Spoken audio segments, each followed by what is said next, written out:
नमस्कार, Haribhoomi news bulletin में आपका स्वागत है। आज की वीडियो में हम सबसे पहले बात करेंगे रक्षा मंत्री राजनाथ सिंह की। रक्षा मंत्री राजनाथ सिंह 5 बार मुख्यमंत्री रहे ओपी चौटाला को श्रद्धांजलि देने हरियाणा के सिरसा के तेजाखेड़ा फार्म हाउस में पहुंचे। यहां उन्होंने ओम प्रकाश चौटाला को पुष्प अर्पित करके श्रद्धांजलि दी।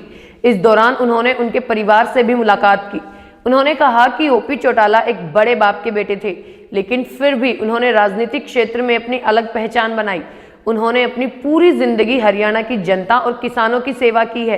राजनाथ सिंह ने कहा कि ओम प्रकाश चौटाला उस रास्ते पर चले जिस पर सर छोटूराम, चौधरी देवीलाल और चौधरी चरण सिंह चले। मैं उनकी बेबाकी और निर्भीकता से प्रभावित रहा। उन्होंने पूरी जिंदगी गैर कांग्रेसवाद का झंडा थामे रखा। उनके साथ मेरा गहरा नाता था। उनके चले जाने से मुझे उनकी व्यक्तिगत कमी खलेगी। जो इस दुनिया में आया है उसे कभी न कभी तो दुनिया छोड़कर जाना ही है। अगली खबर, हरियाणा सरकार ने रिटायर्ड कर्मचारियों के लिए राहत भरा फैसला लिया है। जिन रिटायर्ड कर्मचारियों की पेंशन 3000 रुपए से कम है, सरकार उन कर्मचारियों को बुजुर्ग सम्मान भत्ता देकर उनकी पेंशन को बढ़ाएगी। इस योजना के तहत अगर किसी कर्मचारी की ईपीएफ के तहत मासिक पेंशन 1000 रुपए है तो सरकार उसे 2000 रुपए का भत्ता देगी, और अगर किसी की पेंशन 2000 रुपए है तो उसे 1000 रुपए का भत्ता और दिया जाएगा। प्रदेश के अलग अलग विभागों में करीब 1.25 लाख रिटायर्ड कर्मचारी ऐसे हैं जिन्हें बहुत कम पेंशन मिलती है। कर्मचारियों की पेंशन बढ़ाने के लिए सामाजिक न्याय एवं अधिकारिता विभाग की तरफ से नोटिफिकेशन जारी कर दिया गया है।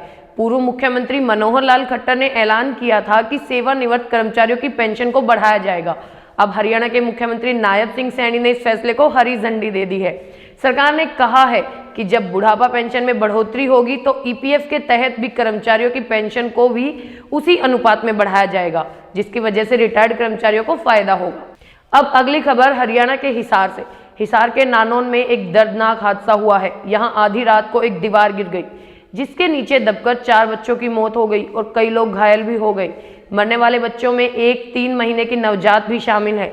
वहीं इस हादसे में घायल हुए बच्चों को हिसार के सिविल अस्पताल में भर्ती कराया गया। जानकारी के मुताबिक एक ईंट भट्टे पर कई मजदूर काम करते हैं। मजदूर रात के समय काम कर रहे थे और उनके बच्चे सो रहे थे। इसी दौरान आधी रात को भट्टे की चिमनी से जुड़ी दीवार गिर गई। इसमें वहां सो रहे मजदूरों के परिवार दब गए। बहुत से लोग घायल हो गए और 4 बच्चों की मौत भी हो गई। मरने वाले 4 बच्चों में तो लड़कियां और 2 लड़के हैं। इनमें 3 महीने की नवजात निशा, 5 साल की नंदनी, 9 साल का विवेक और 9 साल का सूरज शामिल है। इन दिनों भट्टे पर ईंट बिछाने और चिमनी के पास खंभे लगाने का काम चल रहा है और यहाँ पर उत्तर प्रदेश के कई मजदूर काम करते हैं। एक मजदूर ने हादसे को बयां करते हुए बताया कि रात के लगभग 12 बजे भट्टे पर 25 मजदूर काम कर रहे थे।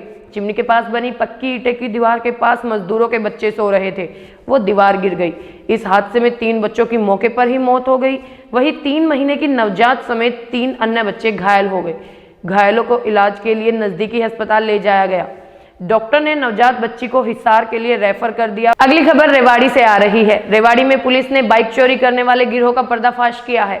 इस मामले में पुलिस ने 2 लोगों को गिरफ्तार भी कर लिया है। आरोपियों के कब्जे से चोरी की 6 बाइक बरामद की गई हैं। फिलहाल पुलिस आरोपियों को रिमांड पर लेकर पूछताछ करेगी ताकि इसमें शामिल अन्य आरोपियों के बारे में भी पता लगाया जा सके। पुलिस को सूचना मिली थी कि माल गोदाम के पास बिना नंबर की बाइक के साथ 2 युवक संदिग्ध हालत में मौजूद हैं। दोनों किसी आपराधिक वारदात को अंजाम देने की फिराक में हैं।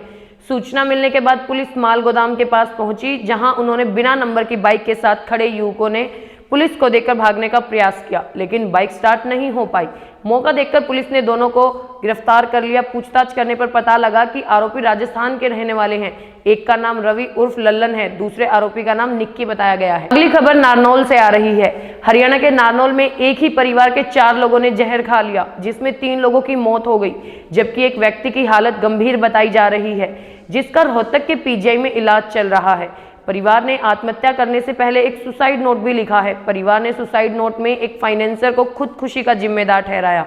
फिलहाल पुलिस ने सुसाइड नोट को कब्जे में लेकर मामले की जांच शुरू कर दी है। जानकारी के अनुसार 22 दिसंबर यानी रविवार को 48 साल वर्षीय आशीष ग्रोवर अपने परिवार के साथ थार में होकर निकले थे। गाड़ी में आशीष के साथ उनकी पत्नी रुपेंद्र कौर, जो 44 साल की, दोनों बेटे सोनू और गगन भी साथ थे। जब वह तुर्कियावास मोड़ के पास पहुंचे तो आशीष ने अपनी गाड़ी को वहां पर रोक लिया, जिसके बाद गाड़ी में ही चारों ने जहर निगल लिया। राह चलते लोगों ने जब देखा कि गाड़ी में 4 लोग बेहोशी की हालत में पड़े हुए हैं, जिसके बाद मौके पर मौजूद लोगों ने पुलिस को सूचना दी। पुलिस ने मौके पर पहुंचकर चारों को इलाज के लिए अटेली के अस्पताल में पहुंचा दिया। इलाज के दौरान डॉक्टरों ने रुपेंद्र कौर और छोटे बेटे सोनू को मृत घोषित कर दिया, जबकि आशीष और उनके बड़े बेटे गगन हालत काफी गंभीर थी। दोनों को डॉक्टरों ने रोहतक के पीजीआई में रेफर कर दिया, जहां आशीष की भी मौत हो गई, लेकिन गगन की हालत अभी गंभीर बताई जा रही है। हरियाणा की ऐसी ही मुख्य खबरों से जुड़े रहने के लिए हमारे चैनल पर बने रहिए। वीडियो अगर पसंद आया तो उसे लाइक करें, शेयर करें, सब्सक्राइब करें। खबर को अगर विस्तार से जानना है तो हरिभूमि अखबार पढ़ें या फिर हरिभूमि वेबसाइट पर जाएं।